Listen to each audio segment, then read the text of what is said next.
Okay, thank you, Jennifer. Thank you for inviting me, and thank you for coming tonight. Hopefully a couple more people will stumble in. My name is Evan Weiner, and I've been doing this sort of racket since about 1971, although if you knew me when I was 4 years old, I used to play television when I was 4 years old, so I knew when I was 4 that I was going into this business. But in September of 1971, I had a teacher at Spring Valley High School, that's in Rockland County, New York, actually in Muncie, even though they called the school Spring Valley High School. And his name was Joe Dionisio. And Joe said, "Student, you have a good voice. How would you like to be in radio?" He was our English teacher. And I said, "I want to be in radio in the worst way possible." And I was.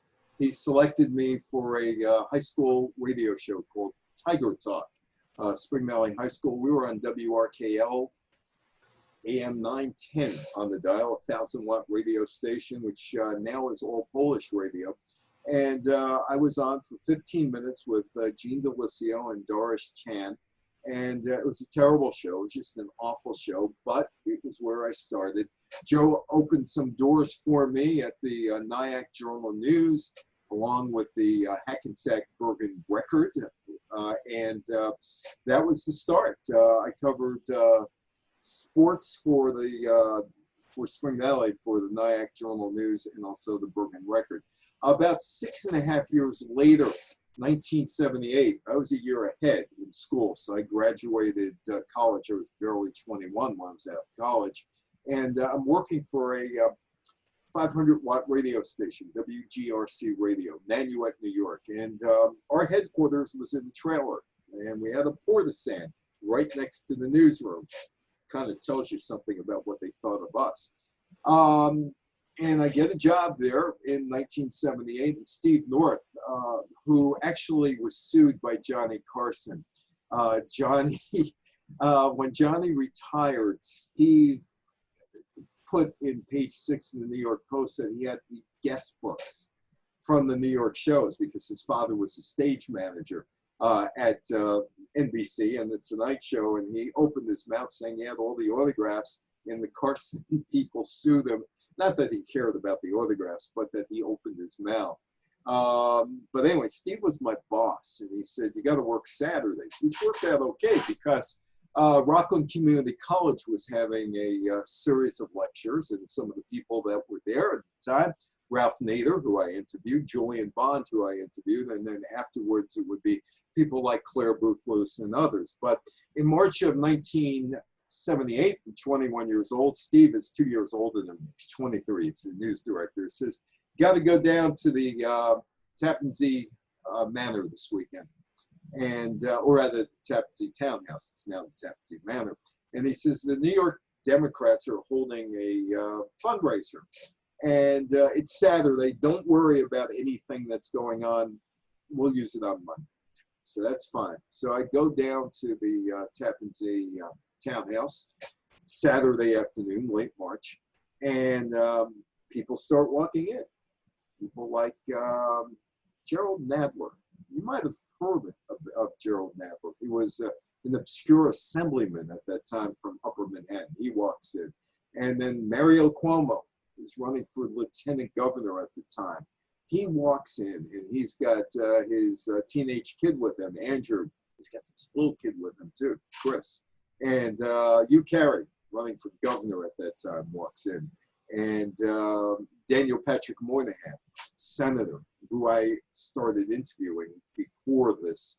I did some interviews with him before he walks in there. And then there's this tall guy, sandy blonde hair, gray streaks, really good looking. Tall guy walks right over to me, looks at me, and he says, "I like you." I knew who he was. I watched Batman. He was the mayor of Gotham City, John Lindsay. And he said, "I like you. I'm going to tell you something." I said, "What are you going to tell me?" Never introduced himself. So I'm running for Senate, state of New York. "Okay. Can you tell my microphone?" "Yeah, I did." And he does. And I get on to WNEW radio. I go back to my station and file for AP. I'm the stringer for Associated Press, Marlene A. And also with UPI, United Press International, as Randy Berlage puts it out. I was a stringer for UPI as well. And then I get a call from WNEW Radio, 21 years old. WNEW is the highest sophistication in New York radio at that point. William B. Williams is on that station. And I get a call, Henry Marcotte. And Henry Marcotte said, we'd like for you to do that story. I said, how much are you going to pay me? $10. Sold. And with that, at the age of 21, I'm on a 50,000 watt radio station in New York, covering basically the northern suburbs. And I would do that for about 3.5 years. Jimmy Carter and Ronald Reagan gutted the radio industry. Radio stations didn't have to keep logs anymore, nor have newscasts anymore. And I was a victim of, we don't need you anymore. So I went on to other aspects of my career. But that is my basic background. And given that is my basic background, I have this background in politics. Now, 1979, that picture is from December of 1979. And Steve North decided, you know what? I want you on the campaign trail in case anybody comes through. We're going to put you on the campaign trail. And so I said, hey, that's cool. I'm going to be on the campaign trail. And so that's a Secret Service picture of me from December of 1979. And that is my official Secret Service pass from 1979. And I've had over 40 years of them knowing exactly all about me. And I would come in handy, real quick. Now, the reason I picked 1980 is the best year of my life in journalism. I got to interview Ronald Reagan. I got to interview Ted Kennedy. I got to know Alphonse D'Amato. I got to cover the Democratic National Convention in New York. And it ends actually in January of 1981. I get to cover the hostages returning from Iran. 1980 was great, 23, 24 years old. And this is my story about 1980. Now, 1980 starts with a whole bunch of things. It would end up being Jimmy Carter against Ronald Reagan and John Anderson in the presidential race, and Reagan would win. But I'm getting ahead of myself. In January of 1980, I got to interview Ronald Reagan. This is what was going on in 1980. You had Carter, Reagan. That was the presidential race of that year. You had the hostages in Iran, which inadvertently led to Ted Koppel becoming a full-time newscaster after being a part-time house husband. And Nightline eventually came out of the Iranian hostages every night on ABC at 11:30. You had the action in Afghanistan. The Soviets invade Afghanistan in late 1979. So Jimmy Carter is facing re-election in 1980, and he has a whole bunch of problems that he has to deal with. Iran took American hostages at the U.S. Embassy November 4th, 1979. The Soviet Union invaded Afghanistan December 24th, Christmas Eve, 1979, which obviously wasn't Christmas Eve in Afghanistan. And Jimmy Carter had an inflation problem. Now, Carter attempted to stop runaway inflation by asking labor and business leaders keep down wages, keep prices down, and pressuring Congress to cut back on spending. That was his initial try at cutting back inflation, which was runaway inflation. That is some of the working material that I had in 1980-81, the Democratic National Convention, August 11th through the 14th of 1980, and that is my United States Military Academy returning hostages press credentials to go up to Stewart Air Force Base to, quote unquote, interview the hostages as they return. And what precipitated that? Well, on November 4th, 1979, Iranian militants stormed the United States Embassy in Tehran, and they took approximately 70 Americans captive. And that is the Shah of Iran. My wife once performed in the Kennedy Center for the Shah of Iran in 1973. She was very young in 1973, and she performed at a Kennedy Center function that was attended by everybody. Nixon wasn't there, but Spiro Agnew was there, and George Shultz was there.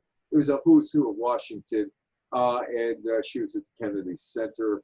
The Shah was a big deal, a real big deal for American presidents. Now, what about the Shah? Well, Mohammad Reza Pahlavi, the Shah of Iran, started in 1941. He succeeded his father, Reza Khan, on the throne. In 1953, there was a power struggle and with the prime minister and the Shah. And the Shah gets Dwight Eisenhower's support because Eisenhower does not want to see the Iranian oil industry nationalized. We have a deal with them. If it's nationalized, we might not get Iranian oil. That was 1953. So here's the deal. The United States, they get a steady supply of oil, and in exchange, the Shah gets economic and military aid from Eisenhower, and then Kennedy, and then Johnson, and then Nixon.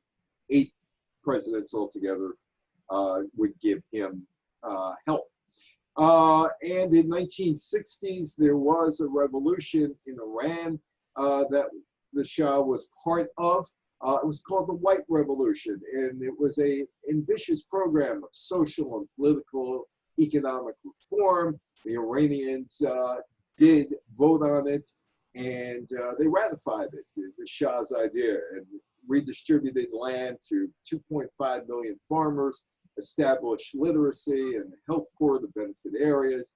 It reduced the autonomy of the tribal groups and advanced social and legal reforms that furthered the emancipation and enfranchisement of women. This would become the fatal flaw because there was a guy in 1963, Ruhollah Mossavi Khomeini.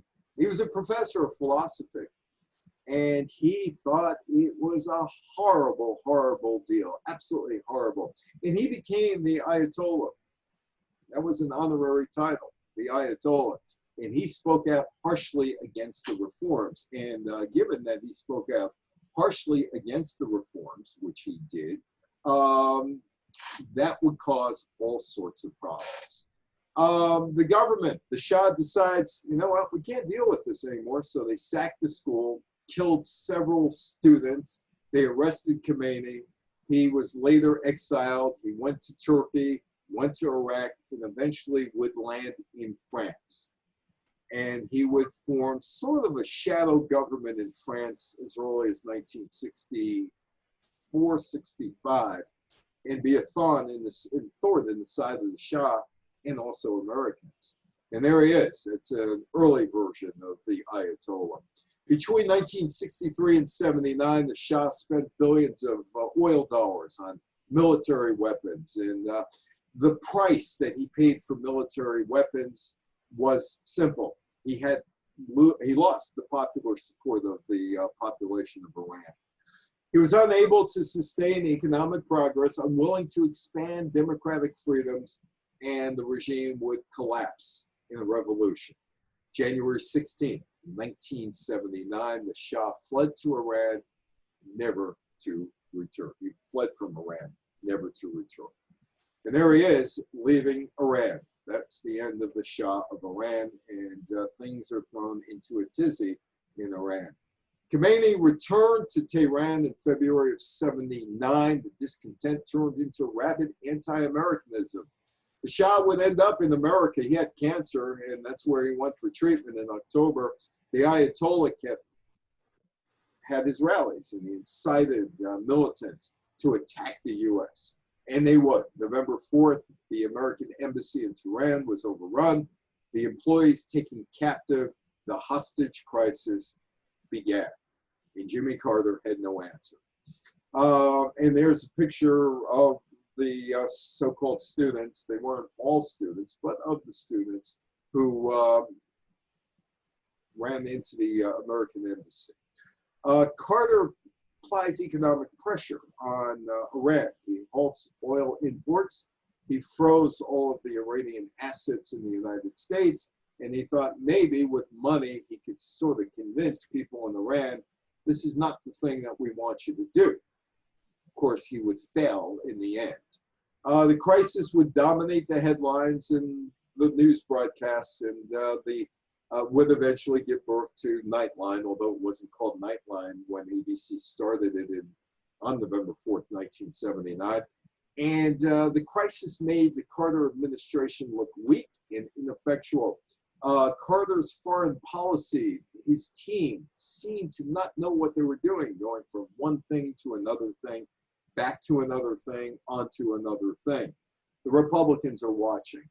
And there is the Republicans. That is the Republicans watching. This is the group that decided, well, let's make the presidential run in 1980. And of course, there was Ronald Reagan, who failed in his attempt to gain the Republican nomination in 1980.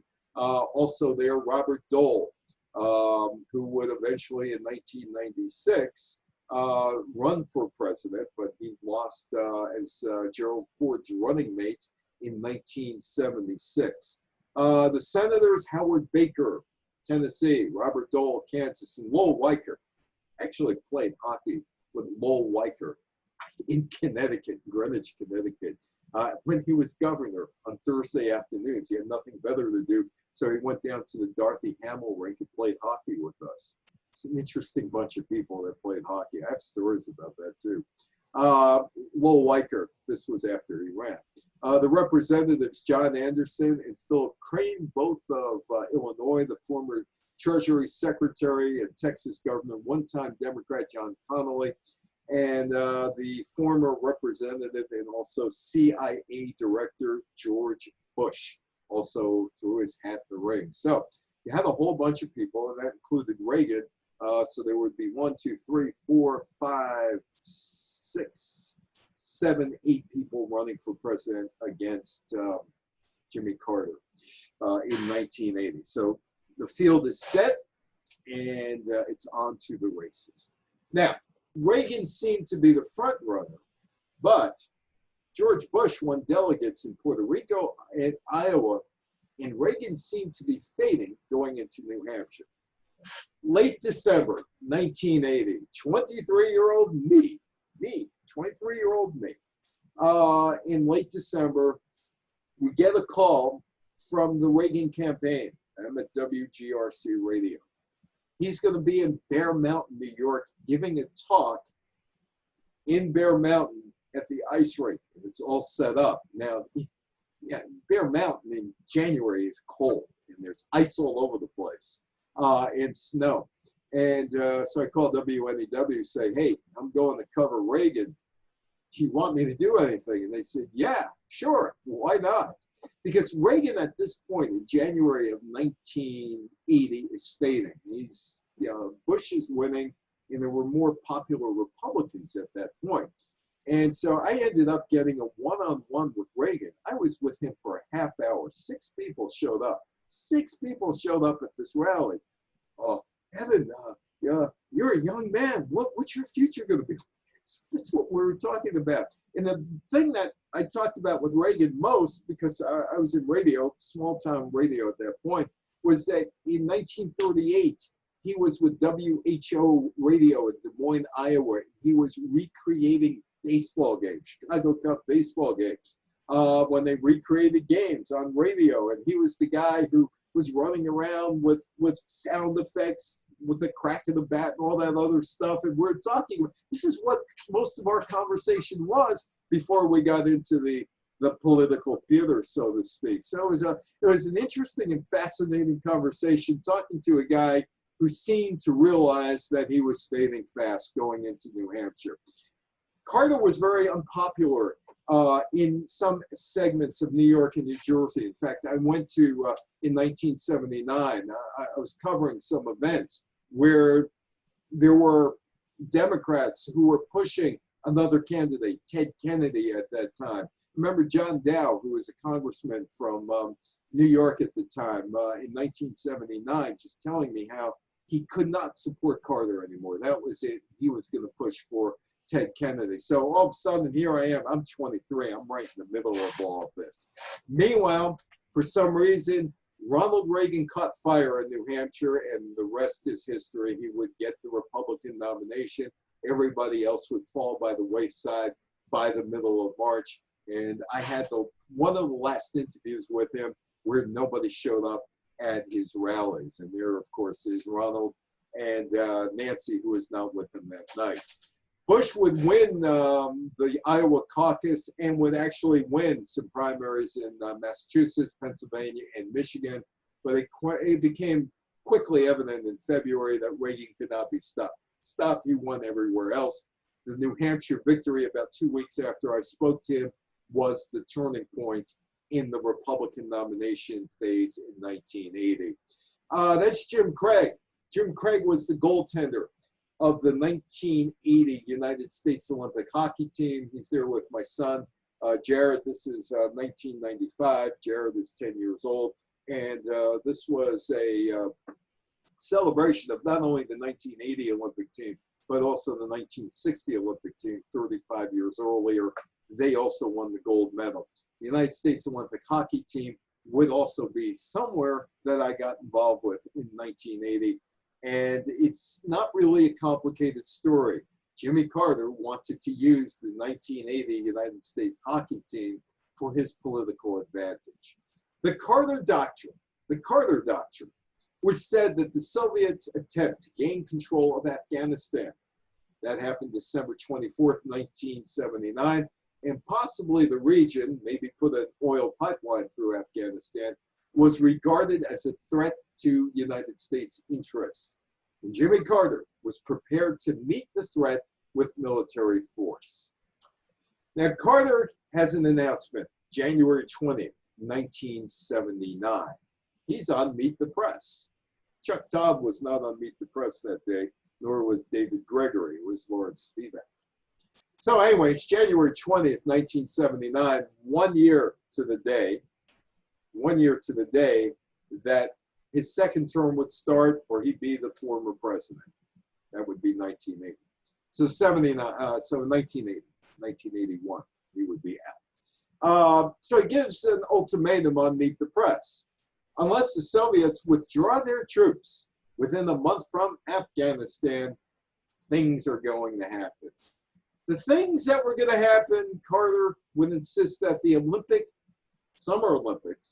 Summer Olympic Games be moved from Moscow to an alternative site or multiple sites, or postponed or canceled. IOC at this point is in big trouble. They're in big trouble. They're barely existing at this point. They would be saved by Peter Ueberroth in the 1984 Olympics. But this Olympics, they were hanging by a thread. So they listened sort of to Jimmy Carter. So it was a good threat. They would have reorganized the Olympics somehow. And that's the United States Olympic hockey team. And they are going with Herb Brooks around the country, playing a series of exhibition games, getting ready for the big games in Lake Placid, New York. Lake Placid would be the Olympic site, the Winter Olympic site in 1980. And at this point, the United States hockey team, Madison Square Garden, got their clocks cleaned by the Soviets in a warm-up game. But there'd be more to come. February 24th, 1980. Now, if you ask people, if they remember the 1980 Olympics and the United States winning, ask people, who did the United States beat to win the gold medal? And most people will tell you it was the Soviets. It wasn't the Soviets, it was the Finns. And they did it on a Sunday morning. It was an achievement.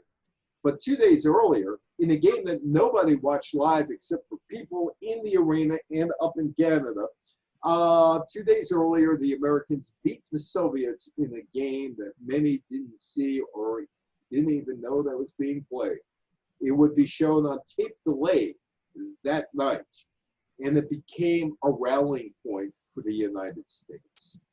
The American team, made up of mostly college players, upset the heavily favored Soviet team with the Cold War as the stage. Soviets had set up shop 2 months earlier in Afghanistan, and these Olympics, that game, would take on a bigger-than-life stage. Now, if you talk to some of the people who were around Lake Placid in February of 1979, Soviets were kind of enjoying American hospitality in Lake Placid and may not have taken that game all that seriously, or may have had some cocktails the night before. This was an afternoon game. figuring they could just throw their gloves and their sticks and their skates out in the ice and beat the Americans. After all, they did it about 3 weeks earlier at Madison Square Garden. Well, the best laid plans of mice and men. The Americans win the game. And there's Vladislav Tretiak, the goaltender of the Soviets, in disgust. The Americans had won. Didn't win. In fact, there was still mathematically a chance the Soviets could win the gold medal by going out the next game and beating Czechoslovakia and scoring like 11 or 12 goals, and the Americans losing to the Finns, and then the Soviets could have won the gold medal. Of course, that didn't happen. That was all in theory. Hockey game takes place February 22nd, 1980. Because the Americans had won, the game takes on a life of its own. It becomes known as the Miracle on Ice. Why? Well, the ABC announcer, Al Michaels, didn't want to do the game, but he was the only guy who ever did hockey before, so he said, go ahead, you're going to do the game. Turned out to be the second biggest thing of Al Michaels' career. The biggest thing in Al Michaels' career, his father, Jay Michaels, negotiated the American Football League ABC television deal in 1960, which gave Al an entry into broadcasting, even though he was young at that point. Al's first job was with Monty Hall on Let's Make a Deal as an office runner. But anyway, ABC announcer Al Michaels gains this amazing stature because at the end of the game, he's counting down the clock and he says, do you believe in miracles? Yes. The other thing about this game, in Lake Placid, it was the first event where the chant USA, USA, USA was first heard. Al Michaels, it was a great thing to happen to him. America, they rallied around the flag because of these guys who I got to know. Jimmy Carter even rallied around the flag. He calls the team to congratulate them for beating the Soviets. In reality, it was a 60-minute hockey game. However, it was probably politically and culturally the most significant sports matchup of the 20th century, at least for United States audiences. It's up there. Jimmy Carter, the Olympics, Newsweek, when Newsweek mattered. Remember what time Newsweek and U.S. News and World Report mattered? Actually, I had subscriptions to both Time and Newsweek. Should we boycott the Olympics? Soviet tank and the Olympic rings. On March 21st, 1980, President Jimmy Carter announces the U.S. will boycott the Olympic Games scheduled to take place in Moscow about 3 months afterwards. The announcement came after the Soviet Union failed to comply with Carter's February 20th, 1980 deadline to withdraw its troops from Afghanistan. Two major foreign policy problems. Still has the Iranian hostages, that's going on, and he's got the Soviets in Afghanistan, and also domestically at home, he's got an inflation problem. What Jimmy Carter wanted to do, or attempted to do, was use grain as a weapon. We're not sending grain to the Soviet Union. Who wins, who loses? The other thing that he wanted to do, well, there were a couple other things he wanted to deny the Soviets. The grain, the trade embargo on the grain, and also information technology, computers. He wanted to withhold information technology, computer technology from the Soviets. And he also restricted Soviet fishing in American-controlled waters, which would be basically Alaska area. So that's what he's going to do. He's going to put pressure on the Soviets with embargoes and some monetary issues.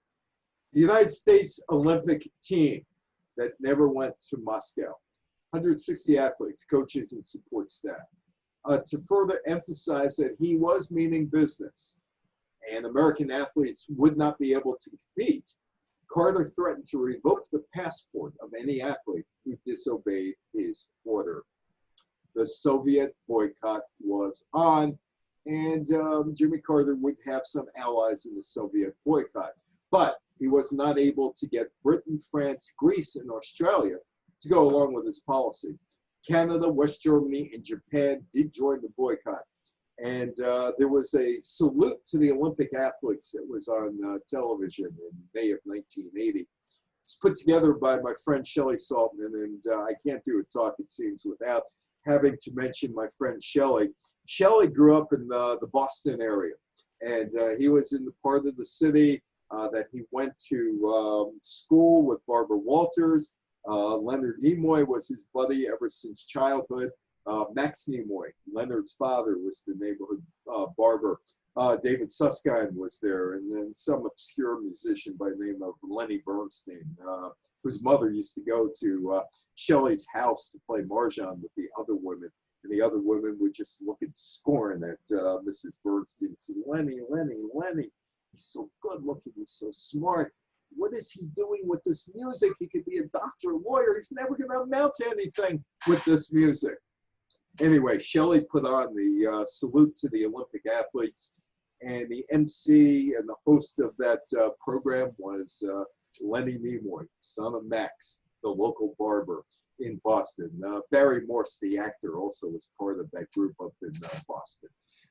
Carter's initiative was a failure. The Soviet Union remained in Afghanistan until 1989.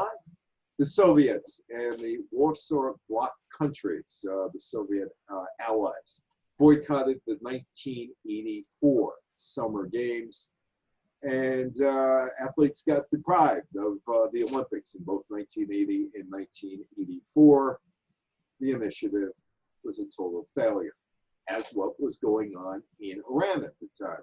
And that is a downed helicopter. There was a rescue mission that was planned, the planned rescue mission. April 24th, 1980, a military operation to rescue the 52 American hostages held in Tehran ends with 8 U.S. servicemen dead and no hostages rescued.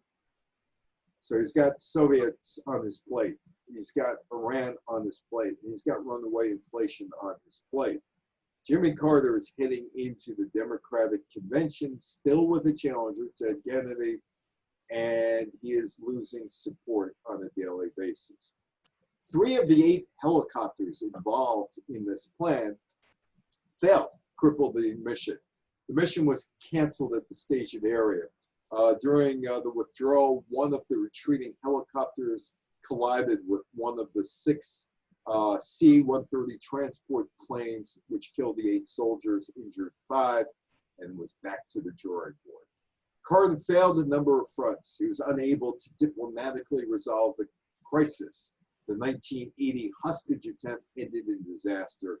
In July 1980, the Shah of Iran, or the former Shah of Iran, died in Egypt of cancer.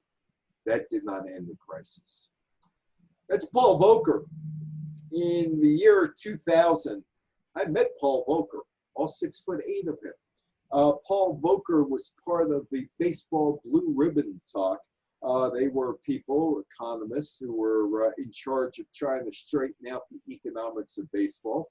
One of the people who was involved was an economist named Henry Aaron, not the baseball player, and another guy who was heavily involved in the Blue Ribbon Committee was a guy who's on the board of directors of both the San Diego Padres and the Baltimore Orioles, a former Nixon Ford staffer, returned columnist by the name of George Will. These were the guys who were supposed to solve baseball's financial crisis. And there was Paul Volcker, all 6'8" of him. Inflation started to soar out of control during Carter's term. Carter was sworn in as president January 20th, 1977. Carter, in October of 1979, and a lot of this is taking place in 1979 instead of 1980, appointed Volcker as chairman of the Federal Reserve, and he was charged with ending the inflation that had been plaguing the economy for a decade. And Volcker began to raise interest rates. The discount rate went to 13% in February of 1980. Yields on the 2-year treasuries hit 15.4%. And what Volcker decided to do was put the economy into shock, into a severe double-digit recession. And there is Volcker testifying in front of Congress, smoking his cigar, habit that he gave up by 2000, at least when I was around him in 2000. When Volcker arrived in Washington, the national inflation rate was exceeding 1% a month. Rapid and unpredictable inflation encouraged spending while discouraged investment. And that's a combination that creates economic instability and political instability. Consumers stopped buying homes, stopped buying cars. Millions of workers lost their jobs. Angry home owners and angry home builders mailed chunks of 2x4s to the Fed's Marble headquarters in Washington. But Volcker did what he intended to do. He got the inflation out of the economy. Marshal Tito, May 4th, 1980, Marshal Tito, he was the dictator of Yugoslavia, 1943 through 80, died 3 days before his 88th birthday. He was a Croat, and he tried to spread the Serbs out, because he didn't particularly like the Serbs, over 6 Yugoslavian republics, so they wouldn't dominate the country. Tito's policy was considered a major cause of the war that came to Bosnia in the 1990s. The World Health Organization, something in the news almost daily, the United States dropping out of the World Health Organization yesterday. The World Health Organization announced that smallpox had been eradicated from the wild May 8th, 1980. Mount St. Helens, and that was me 12 years after Mount St. Helens up there with a tree that was burnt, but noticing life had come back to Mount St. Helens.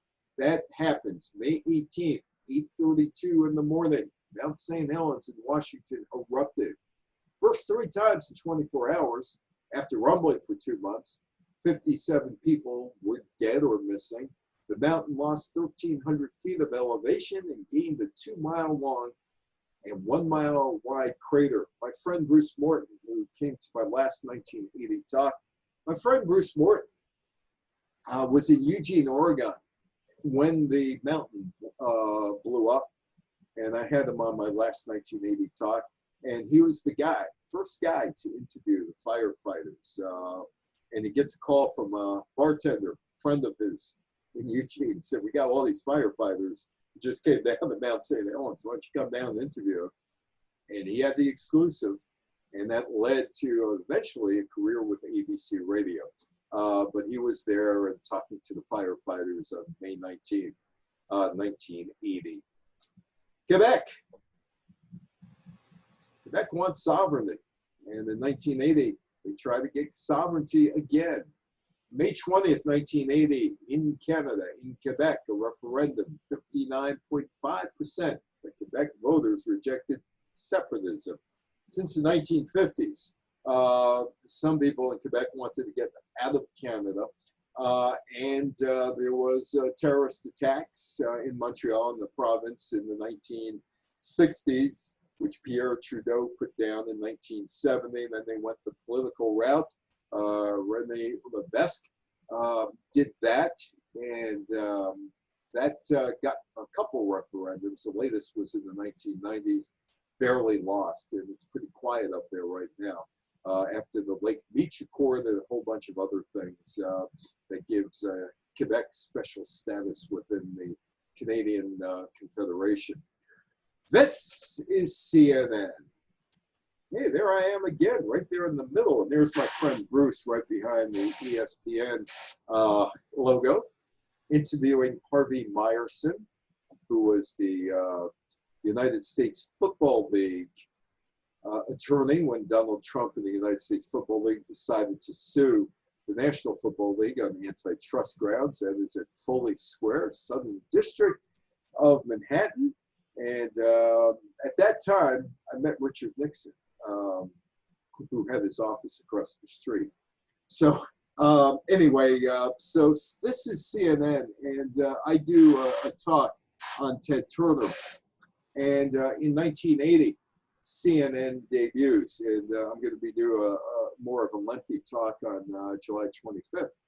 Those of you who are interested, just email me, Evan, EVANJWEINER, Evan J. Weiner at Gmail, and I'll give you the information on that, talking about Ted Turner. A little preview of that. CNN starts June 1st, 1980.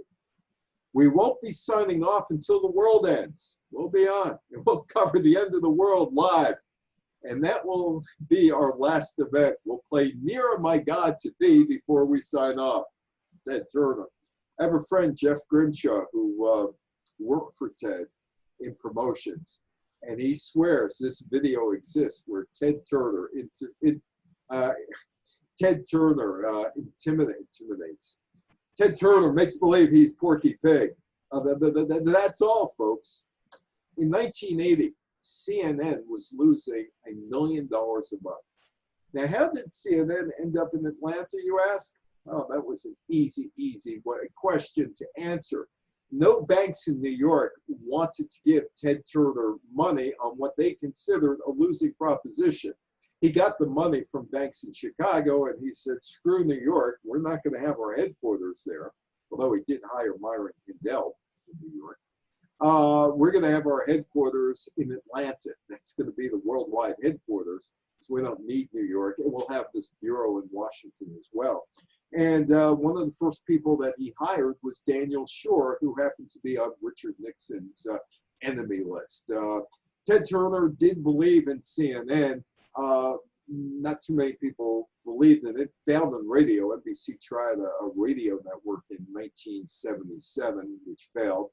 Sam Hall was the head of that, and Sam was the guy who was really the guy who helped me out a lot at WNEW, teaching me how to work in New York City as opposed to suburban New York City. But he went ahead with it, and he was laughed at. People laughed at it, thinking it would never work. And CNN would work. So he couldn't get the money from New York bankers. Chicago bankers funded him. CNN would be in Atlanta. No one thought it would work. It would be a money loser, although the early days of CNN really did prove that a cable news network going out and covering things as opposed to what it is today, which is mostly opinion, but going out actually and covering things would work, and CNN did work. And there is Ted, July 1st, 1980, announcing we're on until the end of the world. He gets a big break in 1984 with the passage of the Cable TV Act by Congress, signed into law by Ronald Reagan, which more than likely saved CNN, TBS, other Turner properties, non-Turner properties, ESPN, the Weather Channel, cable TV networks are bundled into a basic expanded cable package. And this was your choice. You took basic local. If you wanted all those other stations, you had to take both. You had no choice on the basic expanded. It was take the whole thing or nothing. And that is basically, and cable networks were able to charge people, get the money into coffers, which means they got from both cable TV subscribers and advertisers money, and it was able to save them before they went into oblivion. The bundling concept came as part of the '84 Cable TV Act. It socializes cable TV. Consumers paid for all networks on the basic expanded tier. Whether they wanted just one or two, they got all of them. And that's what saved cable TV. And that's my friend Harvey Schiller in the middle. That's Tom Rosendich, and that is me. That's 2002. Harvey is one of the guys who told me a lot about Ted, worked with Ted. He was the head of Turner Sports. Also worked with George Steinbrenner. Harvey is in his 80s now, and he had shoulder replacement recently. And he put the x-ray of his shoulder up to show that he had shoulder replacement. If you know anything about sports, you got to understand this about Harvey. He went to Citadel, and his roommate was Paul McGuire, who was one of the craziest people I ever knew in sports. And I think that kind of explains Harvey's state of mind. But Harvey and I are friends and been friends for a very long time. And Harvey's helped me out on a couple of these talks, including this one. Turner's company built a portfolio of cable television news and entertainment brands, including CNN Headline News, CNN International, TNT, the Cartoon Network, which was run by the late Jack Kelly, who also helped me with this talk, along with Grimshaw, and Turner Classic Movies in the 1990s, Castle Rock Entertainment, which was Jerry Seinfeld's partner, and New Line Cinema became Turner Broadcasting Properties. In October 1996, the company merged with Time Warner Inc. 2001, Time Warner merged with AOL to create AOL Time Warner. The company later changed its name back to Time Warner Inc. AT&T bought out Time Warner. Ted Turner was basically forced out by the 1986 hostile takeover merger of his company.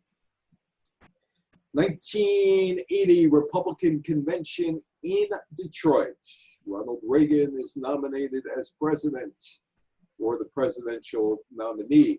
And here he is with George H.W. Bush. I did tell you that I spoke at George H.W. Bush's Presidential Library on August 1st, 2007 in College Station, Texas. July 16, 1980, Reagan gets the nod. I am at that other convention, August 11th, 1980. It's there every night, 4 nights. Jimmy Carter, Walter Mondale nominated for a second term at the National Convention. The race is on. That's Lech Walesa, Poland. August 14th, while I'm sitting at Madison Square Garden, August 14th, about 17,000 workers seized control of the London shipyard in Gdansk, Poland, to protest, among other things, a recent rise in food prices. Lech Walesa was the leader. He had narrowly avoided being arrested earlier that day by secret police, and he scaled the shipyard gate, joined the workers inside. Soon workers in 20 other area factories joined the strike in solidarity. And there is the solidarity strike in Poland. 17 days later, after negotiations with the Polish Communist Party, Walesa appeared before the workers in the shipyards. We have an independent, self-governing trade union. We have the right to strike. Saddam Hussein, you might remember him. Saddam Hussein in Iraq decided to declare war against Iran. That would start September 22nd. Hussein orders his forces to invade western Iran. Fighting between the two sides concluded in 1980 when they negotiated a ceasefire. I believe Hussein this week was on Carter's side. Didn't help. The debates, Jimmy Carter and Ronald Reagan debating here in 1980. Carter's problems included double-digit inflation, rising unemployment, crisis in Iran, the Cold War, Soviet Union. Carter's unpopular stances on the need for energy conservation and doubts about his competence and the people around him, like Burt Lance. Reagan stressed the communist threat and dire effects that big government was having on the country economy. But funny, and I can tell you this in January of 1980, he had no remedies. He had no plan. He just spoke a lot.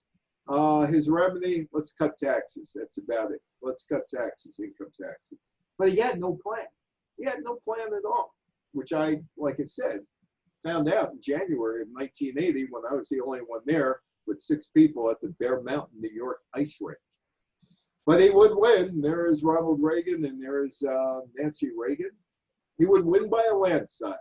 He made major inroads into the traditional Democratic coalition, winning every region of the country. Carter carried only 6 states and the District of Columbia. John Anderson was in the race as well as an independent, the Republican from Illinois. He didn't like to see, or he didn't want to see, the conservative drift that Reagan undertook. Anderson was more of a William Cahill from New Jersey type governor, or Cahill, or Nelson Rockefeller, if you remember back in those days. The Louis Lefkowitz, Republican liberal. Jacob Javits was one of them. So Anderson would run for president, and he may have contributed to Reagan's landslide because he took away votes from Jimmy Carter. After the election, with the assistance of Algerian intermediaries, negotiations to free the hostages. January 20th, 1981, the day of Ronald Reagan's inauguration, the United States released about $8 billion in frozen Iranian assets. Hostages are freed after 444 days in detention. And there was an agreement that gave Iran immunity from lawsuits arising from these people being kidnapped. John Lennon was killed on December 8th, 1980, in front of his apartment building on 72nd Street, Central Park West, across the street from Central Park, by that man on the right, Mark David Chapman. Chapman claimed or said he was incensed by Lennon's lifestyle, some of the public statements. 1966 remark about the Beatles being more popular than Jesus in the lyrics of later songs, including God and Imagine. And Chapman also said he was inspired by the fictional character Holden Caulfield in J.D. Salinger's novel Catcher in the Rye, which I'm sure Jennifer can get for you when the library reopens and does curbside pickups, right? Out of the library, Catcher in the Rye. Some of the things that we learned to buy in 1980 or became popular in 1980, that thing there. How many of you fooled around with that thing hoping to get that thing to look like that? The Rubik's Cube puzzle toy debuts internationally, January of 1980 at a toy fair. The toy was created by Erno Rubek in the 1970s. It was called Magic Cube in Hungary. Magic Cube was picked up by Ideal Toys in the United States to develop it for a global market. Post-it. I should have my Post-its with me. I don't have it with me, but that's a Post-it. Next time I do this talk, I better take a Post-it with me. That's a Post-it. The Post-its introduced to stores in April. The product featured a square yellow, and you probably all have Post-its, a square yellow notepad that had a lightweight and sticky adhesive strip on the back of each note, made it removable. Product was created by 3M Corporation in 1974 by scientists Spencer Silver and Art Fry. Silver was the one who had the adhesive tape. Fry came up with the idea to use the adhesive tape on a note. Pac-Man. How many of you did the Pac-Man thing? I was addicted to that thing for a while, especially when it came out on Atari. That and Space Invaders. Those were the two games I was addicted to. That less so than Space Invaders. Anyway, Pac-Man. Pac-Man, the Maze arcade game, developed and released by Namco in 1980. The original title was called Puck-Man. Most changed to Pac-Man for international releases as a preventive measure against the defacement of the arcade machines by changing that P to an F. They took that into consideration. Ronald Reagan is sworn in as president on January 20th, 1981. He's the 40th president of the United States. That thing on the left, January 5th through 27th, 1981, the returning hostages. And I go up to West Point. I'm at WGRC, 500 station on the radio dial, tiny little radio station. But we never thought we were tiny. We never thought we were tiny at all. And my friend Bob Lemulak, who was on my last talk about 1980, and whose book, Newsroom Confidential and Newsroom Confessions, and I'm in that book. And he tells me, I'm writing a book. You're in it. Can you remember the old stories? Sure. Anyway, so Bob and I are driving from Rockland County. Pick him up, and I drive up there. And we go to U.S. Military Academy, and we go into the big hall, Thayer Hall, named after the Thayer family from Casey at the Bat, the poem, Ernest Thayer, and who went to Harvard. So we get into the Thayer, the building, and we get in. And we have to go up there on Friday to pick that thing up. So we go up there on Friday, go back, and then we're going back up there on Sunday.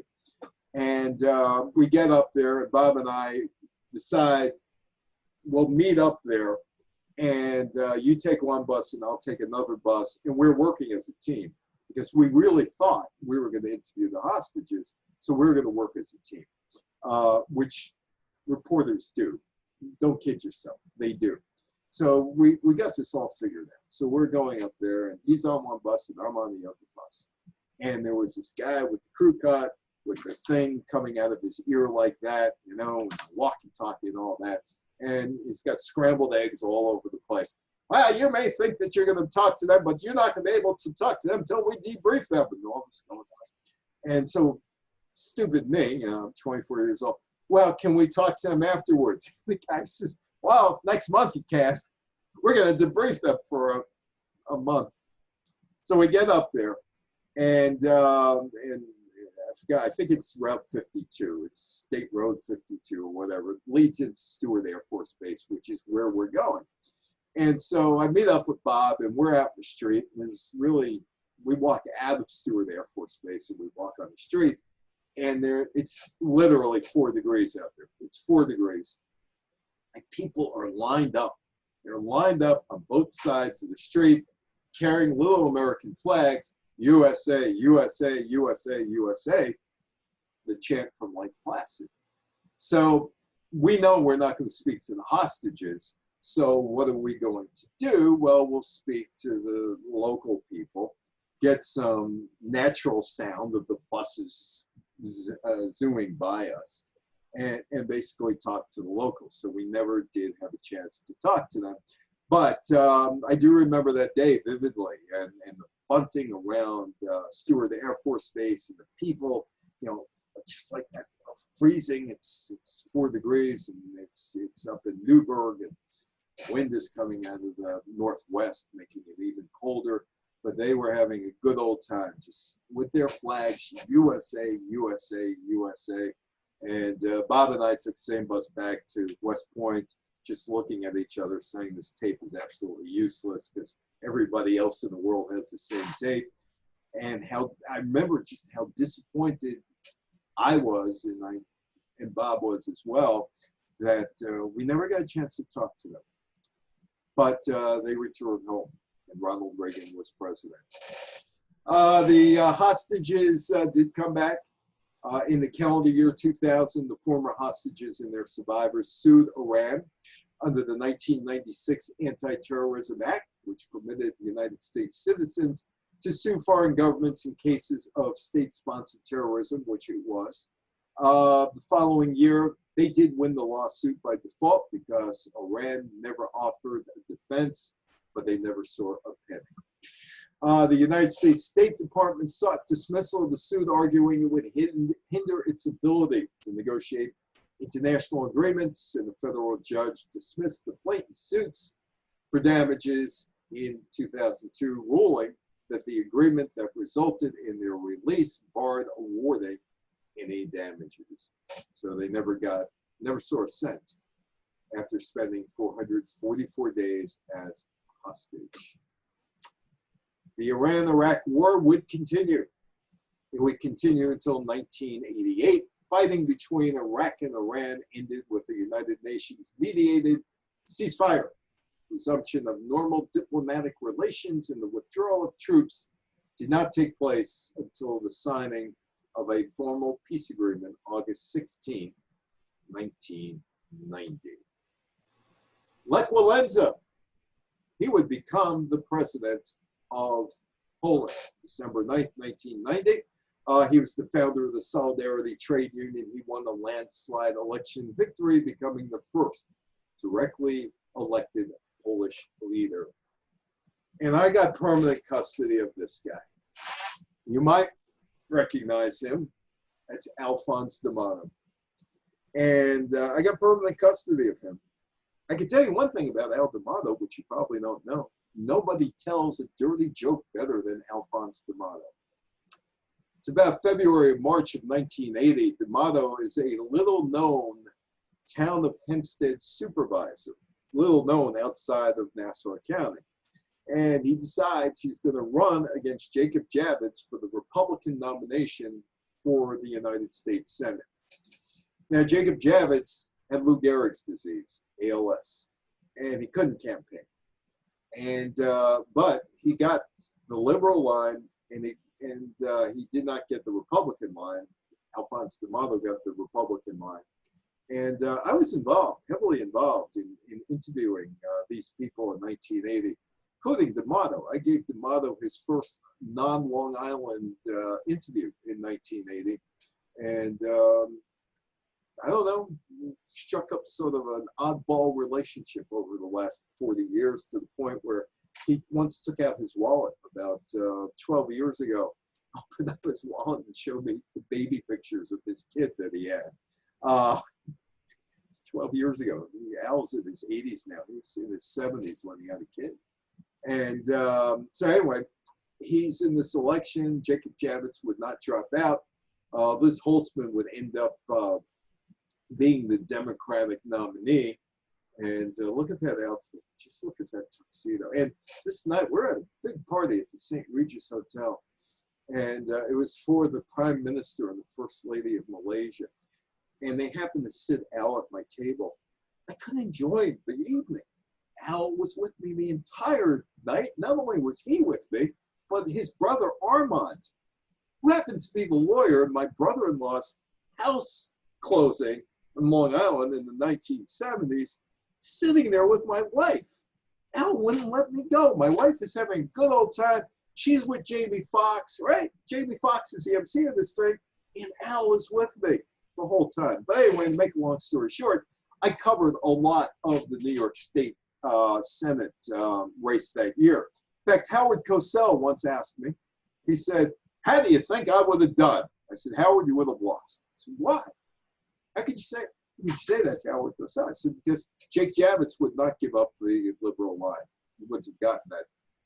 And the Democrats voted for the Democrats, the liberal voted for the liberals, the Republicans voted for the Republicans." And D'Amato beat Holtzman. And I interviewed everybody involved in that race, with the exception of Bess Meyerson. Bess Meyerson was also running at one point. John Lindsay was running for it as well. D'Amato would win, and I would have some sort of strange relationship with Al D'Amato over the last 40 years. So that's my story, and I'm sticking to it. I hope that you enjoyed my trip down memory lane, as Joe Franklin would call it, except we're not sponsored by Martin Paints. And Jennifer, if you want to open up the microphones or put on the videos, we could have a little talk if anybody wants to have a little question and answer, or some comments, or criticisms of me, or asking me anything else. Okay, hopefully I did this right. I tried to unmute all. We shall see how that works. Can't unmute yourself. I just did. Hello, Ken. Hello, Evan. How are you? Oh, yeah. I have to say hello to Harriet. Jerome J. Breslin is my wife's cousin. She's in Florida. Stay safe in Florida, Harriet. I invited her because when I'm in Florida, I give these talks. And Harriet, at the place where she lives, is always there. She's 89, going to be 90. She's the smartest person in the room. She is the absolute smartest person in the room. So Harriet, thank you for coming. I appreciate it. I got to add something about the 1980 Olympics. Yeah, Kent, by the way, is a Paralympic athlete. Yeah, and I've been involved in at elite sports level since 1978. So in 1980, the Soviet Union was offered the precursor to the Paralympic Games, known as the International Games for the Disabled. And they said, no, we have no disabled people in the Soviet Union, which was total bullshit and total everything. And so they had the games in Arnhem, Holland, in Arnhem, the Netherlands. And then in 1984, Los Angeles could not host the the international games for the disabled, so they were held at Hofstra University and at the original place where disabled sports started, which would have been in England, and I can't think of the name of the little town in England where they started it. It's going to come to me in a minute. If Yolanda was here, she'd know because she was there. But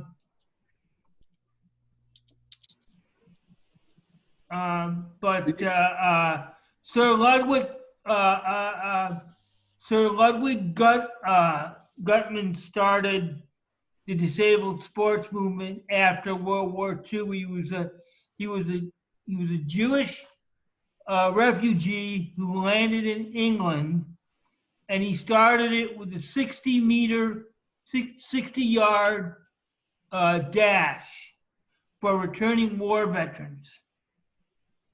And that's how the Paralympic movement got started. But I also want to mention the fact that I know personally, I have a friend who was supposed to go to Moscow. He was a javelin thrower. And he called, the last time I saw him was 2005 in Connecticut at the 2005 International Cerebral Palsy Games in New London at Connecticut College. And he said, you know, I asked him, I said, are you over 1980? He said, you mean the games that got canceled by the peanut farmer? So, hey, wait, kids, so you never got to go to Leonard Nimoy's party, did you? Or Shelley's party. You didn't get to go to Shelley's network extravaganza honoring the Olympians who never went. Oh, yeah. Oh, yeah. Well, I was one of those Olympians. Were you? I was invited to swim with the water polo team. Okay. Because my youth water polo coach was an assistant coach, and they had too many guys drop out because they figured it'd be boycotted. We practiced at the UW, and I swam because when else was I ever going to go to the Olympics? Did you get to go to the Leonard Nimoy MC party? No, pardon my French.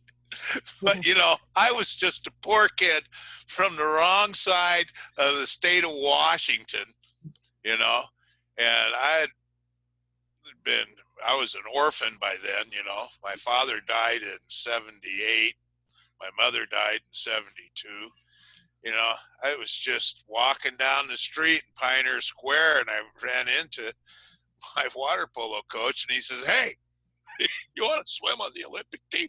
Wow. This is how desperate they were for swimmers. Impressive, though. Go ahead, Carol. Carol, go ahead. Yeah, Evan, I have a question, an opinion for you. My husband and I have this dispute about when the hostages were released. Yeah. I always thought that they were not released until Jimmy Carter was out of office because they didn't want to give him the satisfaction of releasing them while he was president. That's true. Yeah, What true. my husband feels that they released them because Reagan was strong-arming them and would have come out, you know, probably militarily against them or very aggressively against them. So what's your opinion? No, they worked out a deal beforehand. They did. Yeah. That Poppy Bush, you know, the CIA guy, he made the deal. I think history has shown that he betrayed the Delta Force rescue team. Oh. So in order to get the VP slot. And